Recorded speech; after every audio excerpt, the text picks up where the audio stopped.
Is it scary? If you are someone with a fear of heights, will this be a scary hike? Are there toilets or toilet facilities along the route?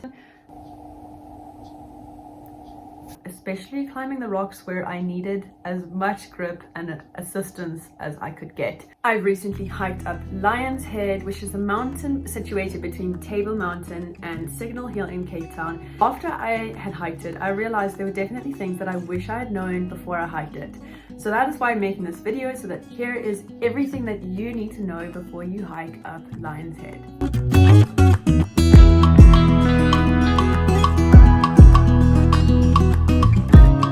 The first question is, do you need a permit? Is there a fee, a cost to enter and hike this mountain? And no, there is no cost and you do not need a permit.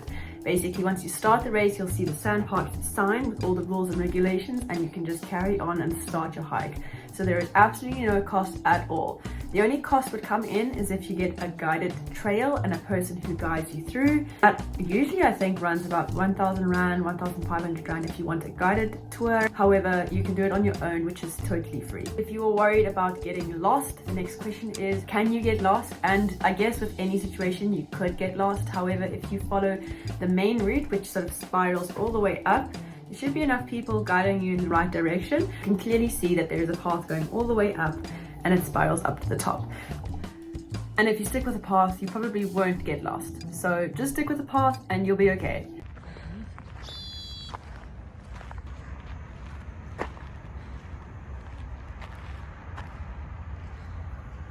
Can you take your doggos, or can you take your mountain bike and those kinds of things? And yes, you can take your dogs, but they have to be on leashes. They cannot be free roaming dogs. Take your mountain bike? No, unfortunately you cannot take your mountain bike.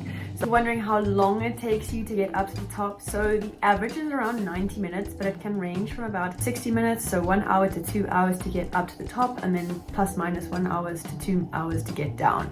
Personally, I found it took me 1 hour to get up, and ironically, it took me about 1 hour and 15 minutes to get down. Minus, say, 90 minutes on average. I would definitely demarcate a certain amount of time, and if you've got time constraints, then wouldn't rush it. I've definitely seen some people run up until you get to the rocky surfaces, so there's definitely some adventurous people that are going to pass you that are wanting to do their runs, and then they're mountain climbing, which is fast. So I'm sure that there's been someone who's made it up in a much shorter time, but for me it took me 60 minutes, and the average is around 90 minutes to 2 hours. Is it easier going up or is it easier going down?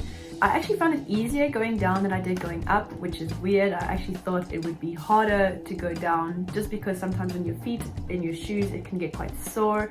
But I found it definitely much harder going up, because I guess you're having to like physically put your body weight up and try and climb up some of those rocks, which can be quite tricky. Then coming down, obviously you can sort of just sit down and then lean down, put your legs down, and then kind of crouch down like that down the rocks.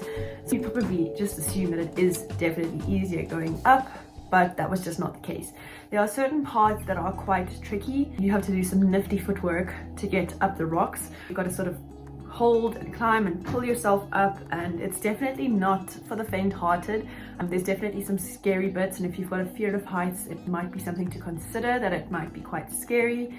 And there's some moments where you are climbing ladders, and that is how you have to do it.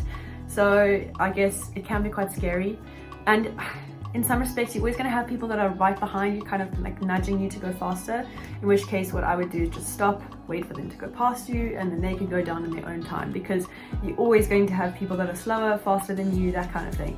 So just be courteous to other people, I guess I could say. And so if there's someone nudging you behind you and you cannot move anywhere else, don't rush and make it dangerous. You know, do your own pace until it's reasonable that you can move aside for someone else to come past you. This question is it scary? If you are someone with a fear of heights, will this be a scary hike?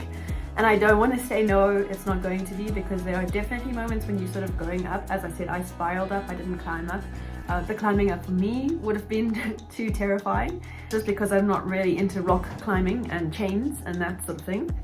But I would say that if you've got a fear of heights, it can be quite daunting, especially when you're climbing ladders, because you just don't want to look down. Sometimes when you're hiking up, you'll see that there is a sheer cliff going right beside you. So if you do have a fear of heights, it is something to consider. It was definitely one of those moments where you're hiking up some of those ladders and you're just okay, don't look down kind of thing. What are the routes that you can get up? So when I say spiraling up, you'll see that you've got sort of a lion's head like this, and the whole hike sort of progressively goes around and around and around until you're getting higher, until you reach sort of the rocky surfaces that you've got to then start climbing. And it didn't get too difficult until the end. I guess the last 20 minutes were the most challenging, and that's just where you've got to climb up, and that was quite strenuous on the muscles, I must say. I definitely had a few cramps a few days after because I was using muscles I didn't even know existed. What time is best to go up? So now this one can kind of link with, I guess, safety. Times are either if you go sunrise or you go sunset. So I actually went late afternoon to sunset, which was just beautiful. I couldn't really fathom the thought of waking up too early to start this hike. I'm not really a morning person, like a early bird. So the thought of the evening one was perfect for me. And definitely pick your days. You don't want to go when it's either cloudy, you're not going to get to experience the whole thing. So you don't want to go if it's too cloudy or if it's too windy, because remember, when you're hiking up, that wind is just going to hit you straight. There's not going to be any sort of buildings to hide the wind. Try and make sure that it's not too windy. And I would definitely go up when it's sunny, because if it is cloudy or if it is rainy, the rocks are going to be so slippery going up or going down. And if it is sunny, rocks are dry and much easier to go up.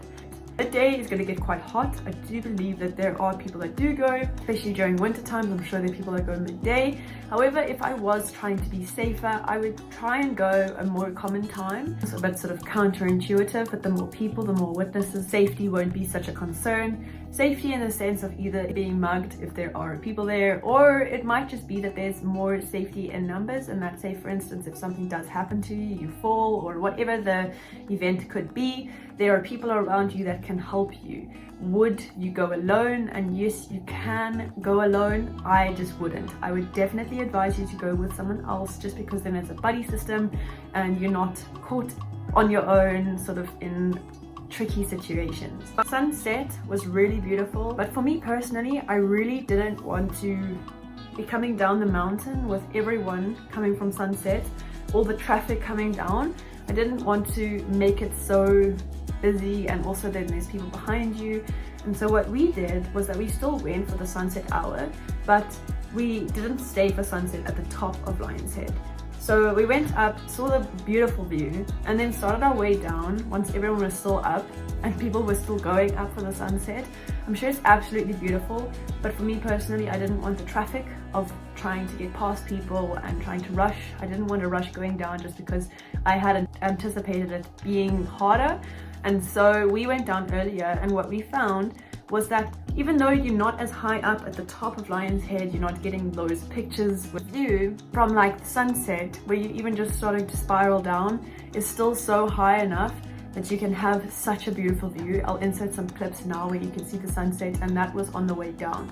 And so if you don't really want people behind you, you don't have to stay for sunset, because you could literally just start the spiral and go and see the sunset like that. And that, I guess, could also go as a suggestion for someone else.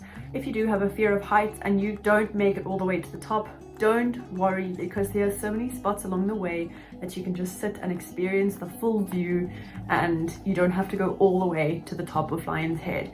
So I found just along the path, there are definitely some places I would definitely go back and just have a picnic and see the sunset there without going all the way to the top, just because I don't want to say it's not necessary, because obviously there is a charm and it's special to go all the way to the top.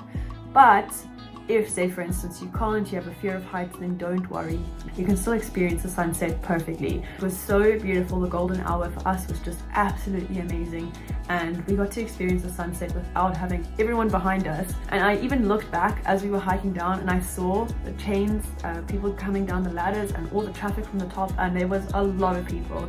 A lot of people go up for the sunset because it is so beautiful. But bear in mind that if you do go up, what goes up must come down, and there is going to be traffic of people coming down. And so that was something that I considered, and I'm so grateful that I went down. But if you really want to see the sunset from the top, don't let me stop you. It's just one of the suggestions that I find helped me.